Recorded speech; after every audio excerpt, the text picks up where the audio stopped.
thing that kills me about mental health is that there are some people that don't have everybody has their own mental health, right? That's full body. But there's people that don't struggle with their mental health. It's like people that don't struggle with their physical health or their whatever. And it's just like, as a person that struggles, it's like, what? Like, what is that like, not to have to think about it, or not to have intrusive thoughts, and not to have to deal with like anxiety or depression, and you just live your life every day and you're not like having to try to coax yourself off of the couch or, whatever. Like, it's so foreign to me. And it's always amazing when I find people that don't have any mental health struggles like that. And it's just like, what? You might have a season of depression and then it's gone. It doesn't just stick with you for years. Like, it's wild. Well, let's talk about it. Yeah. Hey, we're the Geriatric Millennials. I'm Jayme. And this is Beth. And we are two youngish, oldish ladies talking about mental health stuff related to mental health. Yeah. Today. May is Mental Health Awareness Month, which is good. Oh. Yeah. Are you going to ask me the question you just asked? I liked how you worded it. What did I say? How's your mental health? No. What did I say? Are you good mental health or something like that? Anyway. Yeah. I have a way with words. I'm quite the, The wordsmith? Yes, clearly. But I've actually been wanting to talk about mental health for a long time because it's something that just affects me and has impacted like most of my life. Yeah. And it's not always something easy to talk about and open up about it because there's still stigma, even though we know, or I shouldn't say we know, but there's just so much more data out there and so much more information about how many people it really affects and like all the different things that can be going on with people. And still there's like, a weird stigma with it. And so, yeah. I think there's less though. There's less of a stigma. There's less stigma when it comes to saying like, I go to therapy or whatever. But I still think there's a lot of stigma when you say like, I have depression, or I am bipolar, or I have this. I think some of those have like very, there's some negative things that come along with those labels. Yeah. I mean, I was talking to a manager, this was a long time ago, but I was really struggling and I was super vulnerable with a manager. And I said, hey, it's been too much for too long. I need to take a step back. I'm really feeling the stress of everything. And they literally like, they were listening and they were, like very attentive and whatever. And like felt like they had compassion and stuff. But then like they made some jokes about it like the next day. And it was just very like, I'm never going to trust you again. Yeah. It takes me a long time to like open up about what's going on with me because I've just been trained not to. Yeah. Even though I'm pretty open, I feel like I've been trained not to say the reality of it. And I can say, if I say something, it's usually in jest or whatever, or I say it with a smile or in a way that I feel like people are going to accept it more. So do you feel like you've been trained by those types of interactions? Like when you have, and then somebody's dumb like that about it or insensitive about it. And then that trains you to just not share and not trust or. Yeah. I mean, I grew up I was in the late 90s, and so like, when I was younger, people weren't talking about therapy. No. And I put myself in therapy when I was like 16. I said I needed to go see someone. And so I've been in therapy like pretty much ever since and just dealing with stuff. But like, good for you that you actually did it. Yeah. That's amazing. Well, I knew something was wrong because I think I was like 15 or 16. I knew something was really off because I was in the kitchen and I got so overwhelmed with trying to figure out what I wanted for dinner. And we did a lot of fend for yourselves nights where you just had to figure it out. And I remember my mom and my dad were in the kitchen and I ended up just laying on the floor of the kitchen and just staring into the pantry. And I'm pretty sure people thought I was like attention seeking and whatever. But it's like, I remember just feeling shuddered by it. Like I just couldn't figure out what to eat. Nobody was helping me. I didn't have the language to and the tools to express my needs. And it was like nobody was hearing or seeing me of like, oh, Beth's struggling right now to take care of basic needs. And it just taught me over time to like mask that. So instead of laying on the floor, there's a lot of masking that happens where it's just like, everything looks fine, and if you ask me how I'm doing, I'll tell you the truth, but I'll say it in such a way that, you'll just think, oh yeah, you're fine, or you're joking.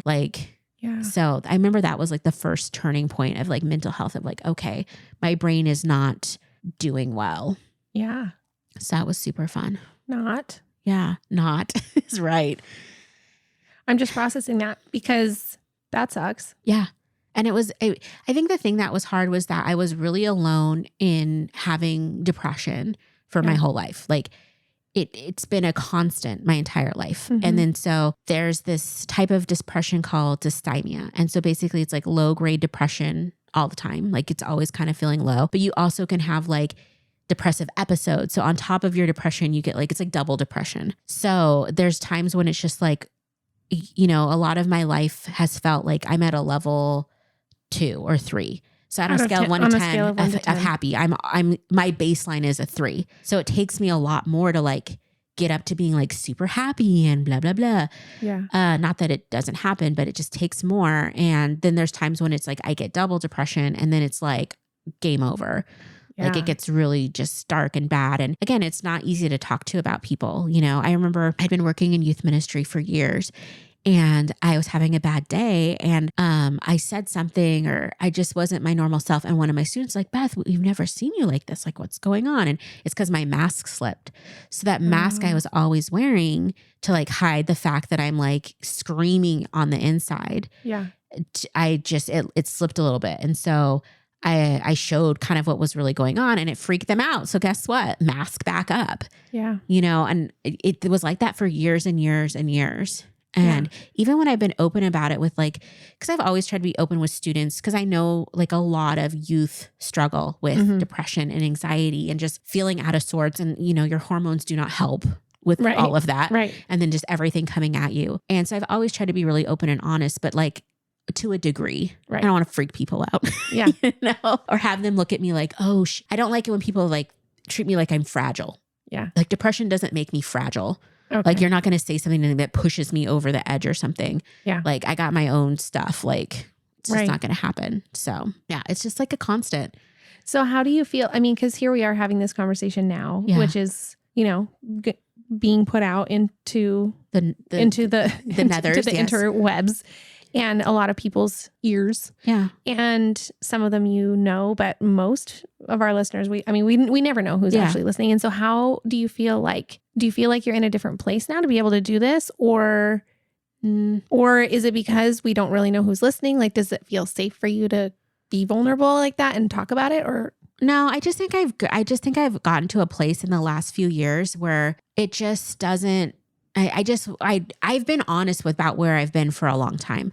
It's just people haven't heard me. Yeah. Like I had a friend that I was in a really bad place. Like I was like super, super depressed and I would go over to their house and they'd ask me how I was doing. And I'd say, oh, like I'm like a 3. Oh, I'm like a 2 today. And like, I would say it in a way with a smile and I came in and I'm playing and I'm hanging and whatever. And so it doesn't seem like depression.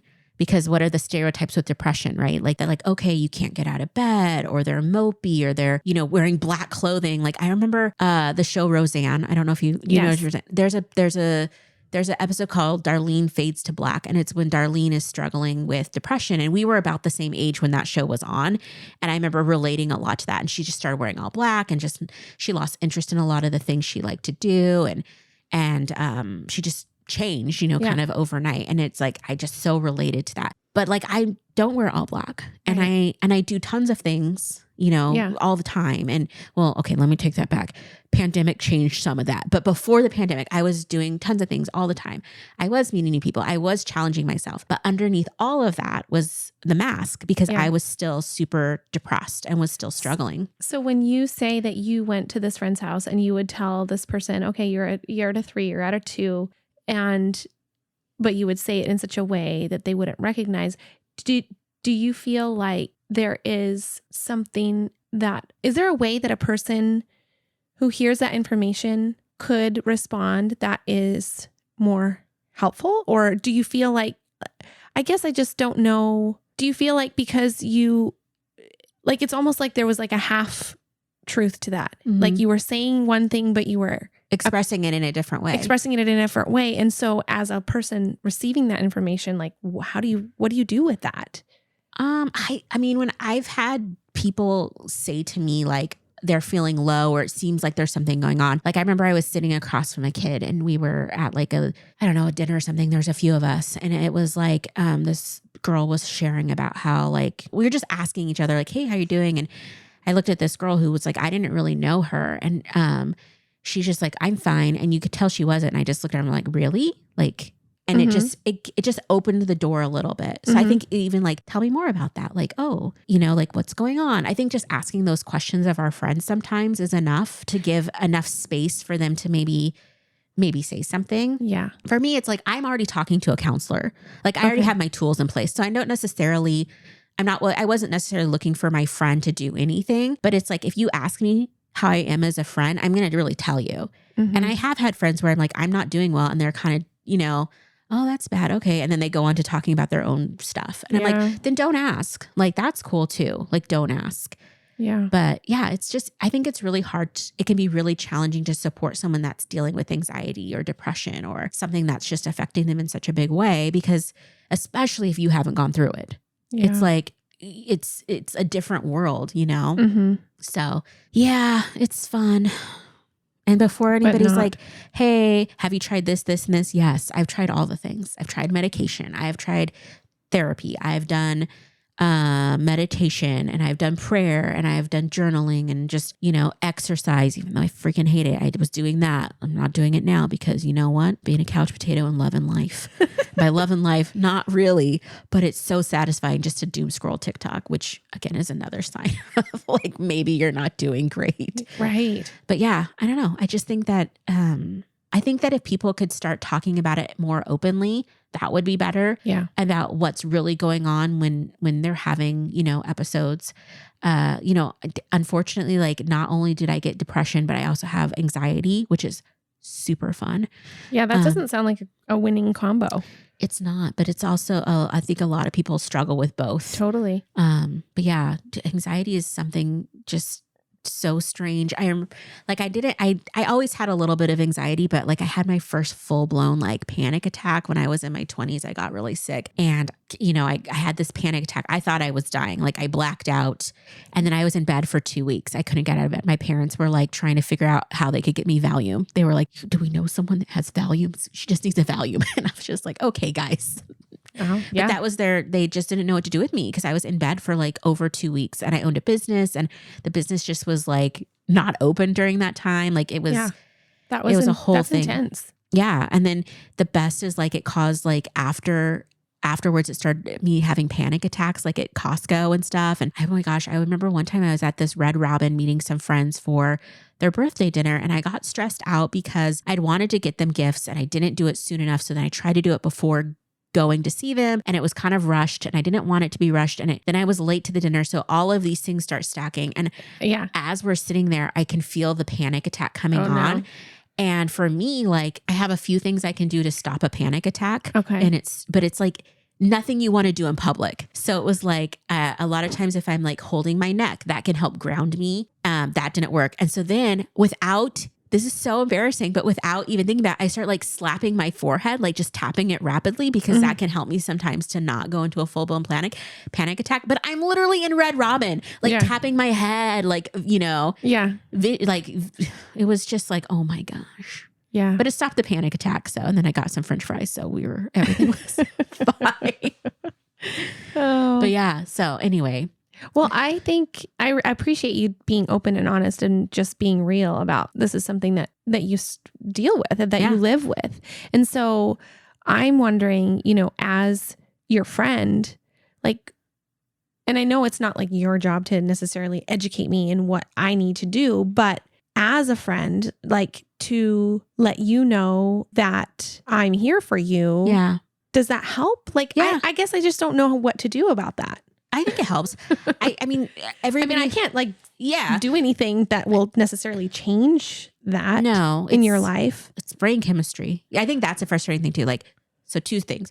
One, a lot of this is just your chemistry of your brain. It's like there's something not quite level there. I think when it comes to my friends, the things that have been the most helpful are friends that even if I go like radio silent, because a lot of times that's what happens. I just don't want to talk to anybody. And so, I'm not responding to texts, or it's taking me longer. Or like I'm not making the effort to go out to dinners or meet up and stuff, are the people that just keep asking or just keep like hey, how's it going? Just doing that little Checking in. check-in. Yeah. Yeah. And it's, I think I think with depression, and it's, for me at least, it's very, I don't know when it's going to hit, right? It's kind of like grief. It's like a wave, and it goes in and out, and sometimes it's stronger and sometimes it's not. And sometimes it just hits me. Like there's times where I will be fine on a Friday. I wake up a Saturday and it's like, it's everything I can do to even get out of bed and brush my teeth or take a shower, and then it's everything I can do to like, make sure my basic needs are met, or to just like, stay alive. To stay alive. Or it takes the whole weekend of me just being on the couch to just try and muster enough energy and like resources to be able to do the next week and go into Monday and go into work and not just be like catatonic. It's just this balance of that. And so I don't know where I was going with that, but that's just how it is sometimes. So it's very helpful when friends at least say like, hey, just checking in, are you okay? In a real way. Like I also, I think I would never want people to feel pity or, be gross. Like, cause sometimes people get weird about when you have something. But yeah. Well, it's because I think that our desire for our friends and for people we love is for them to be okay and for them to be happy. Yeah. And for them. And so it's like, you want to fix it or you want to make them feel better. You don't want that. Like, I don't want you to remain in that state. Yeah. Because it sounds terrible. It's awful. And so it's like, you want to do something to like, I want to do something like pull you out of that. But at the same time, I don't know if that's in my power at all. It isn't. And so then do we just like... And you also don't want just somebody to like go too deep, where they don't recover.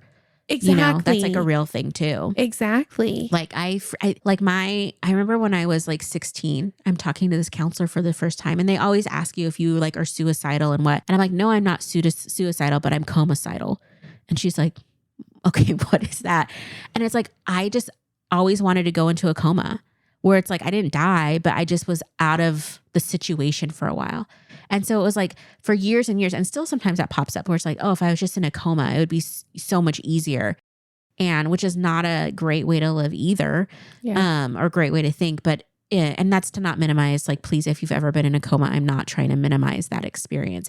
It's just that feeling of like not wanting like to be checking out, not wanting to be in your life. It's like there was a day, oh my gosh, this was a few years ago. I was just so done. I was like, I just wanted to take the cash in my house, the shoes on my feet, and walk away from my life. And not to like hurt myself, but just to like leave all my friends and family behind and just go start somewhere new and just be done with it. And nothing had happened that was like traumatic or, like out of the ordinary. It's just all of a sudden I was like, I'm so over this. Like I'm done. Yeah. It was just, I was just like, this is not for me, this style of life. And so I'm like, I would rather just run away than have to face it every day. And I think that I give people that face it every day a lot of props, when you're going through depression and you're going through, having mental health issues, and it's like every day you're waking up and still facing the day, even though it's really, really, really hard, even though it might not get better, you just keep persevering. And it's just like, because not everybody has the ability to, and it's just a sad fact of life, and it's really hard. And it's just, again, the brain is such an interesting mystery, on the whys and how it can just, in many ways betray you and just not give you what you need. Yeah. So just on a positive note.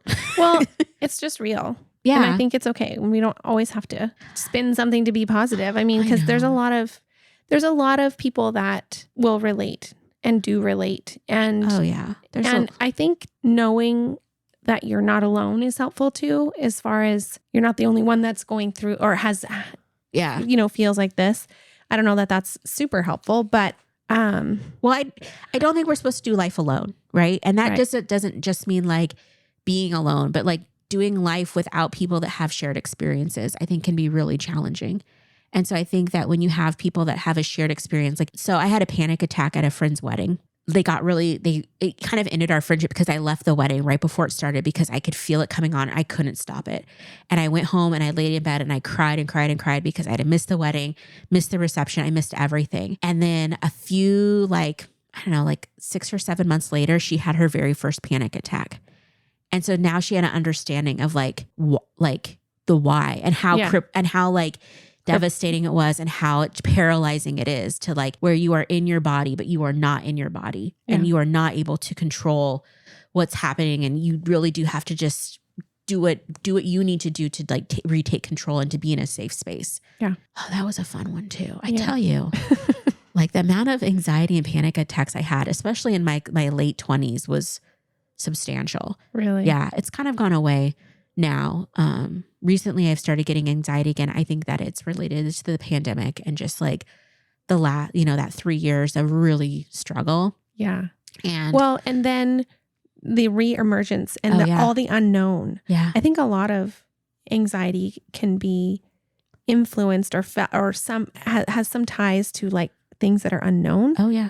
And there was so much unknown during the pandemic, and even now, like, I mean, it's not like COVID's gone. No.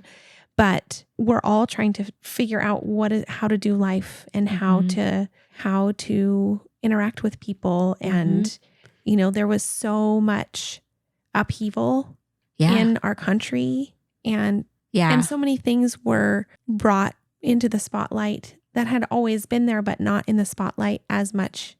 And a lot of things that I think are probably more complicated as a Black person. Yeah. Oh yeah. You know what I mean? Oh yeah. Of course you do. Yes. But I mean, yeah, I do know. There's all of that at the same time. Yeah. I think that having a global pandemic, which is what a pandemic is, but affecting everywhere, seeing stats all the time of, like we were watching death stats. Remember that? Like it was just like, it was horrible. And then, not feeling safe in your own community because it's like, who has it, who doesn't, that kind of thing. And then on top of that, we had a huge social justice movement that brought a lot to the surface, that brought a lot of opinions out, that brought a lot of feelings out.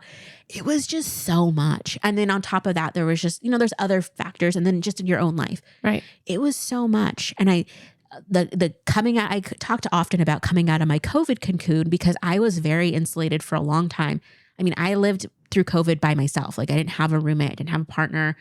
I really tried to stay away from people. I barely saw my family. I didn't have a cat yet. It was super isolating. Yeah. And I think that just did some really damaging things because I was so used to being around people all the time. And then it was like, I'm not around people, and like having to interact with people again was really challenging. And then, there was some other, factors too. And it's just, anyway, it was just so much. And I think a lot of people's mental health obviously was impacted during that time. I'm happy for people that reached out for help. I'm happy for people that were able to like, and even to get help is a little bit of a privilege, right? Because it's not like therapy is free. Right. And for most people, it's like, I don't even know if there's options in most communities for free therapy if you can't afford it. And it can be really expensive. And so, yeah, it's just, I don't know, it's kind of a cluster, It's just like, what are we doing? Right. I think that's the worst thing. What are we doing? Like, when we can't like show compassion for people and love towards people and like want to help people that are like in the thick of it. What are we doing here? Right. Yeah. It's just wild. So, but yeah, I mean, for me at least, every day is not a struggle, but there are struggles pretty consistent. And every day I don't find happy.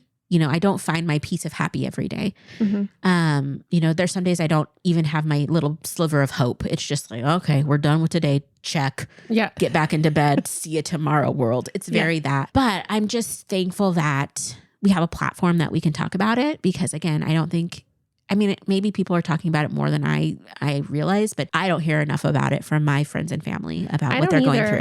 And I'm glad that we're able to talk about it and you're able to share. Yeah. And that hopefully this can be a safe place. Yes. And I think it is. I do too. I think it is. And I think that it's important because I don't want there to be a stigma about that. Like I want to know more and I want to be more aware just as a human about other humans. Yeah. And the human condition is a marvelous thing. Mental health is a huge part of being a human. Yeah. Yeah. And it's been that way since the dawn of time, right? Yes. And it's interesting, the more we learn about it and the more we open our eyes to it, it's like, oh, okay, this is why, 2 generations back, this person had so many issues because they had undiagnosed mental illness or they were Right. struggling in some way, which I don't even love the term mental illness, but whatever. That's where we're at.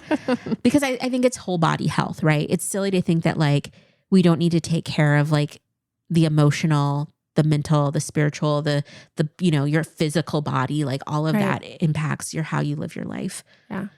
I mean, I am thankful that we know now more than we ever have. Yes.